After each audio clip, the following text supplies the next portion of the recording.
Le système climatique de la Terre transporte la chaleur de l'équateur vers les pôles, régulant ainsi les températures à travers la planète.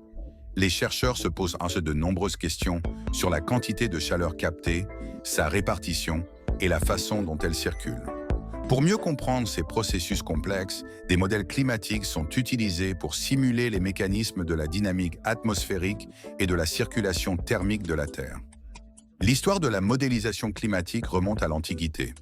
Des astronomes comme Ptolémée associaient déjà le climat au mouvement du Soleil. Plus tard, au XVIIe siècle, Halley théorise que la circulation atmosphérique est causée par l'air chaud qui monte près de l'équateur et se déplace vers les pôles. En 1896, le chimiste Arrhenius révèle que le dioxyde de carbone, CO2, peut augmenter la température globale de la Terre. Cette découverte marque le début des modèles de bilan énergétique, EBM, qui calculent l'équilibre entre l'énergie solaire entrante et la chaleur sortante de la Terre. Les premiers modèles de circulation générale, MCG, étaient analogiques, utilisant des bols remplis de fluide pour simuler les mouvements atmosphériques.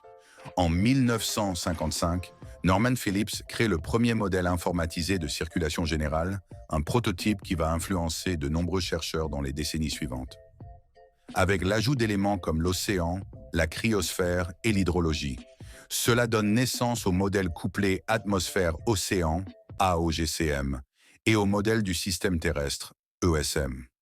Ces modèles permettent une modélisation plus complète du climat, prenant en compte de nombreux facteurs interactifs.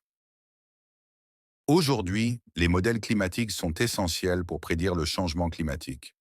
L'évolution des méthodes de modélisation continue, avec une tendance vers des modèles plus intégrés, ouverts et modulaires.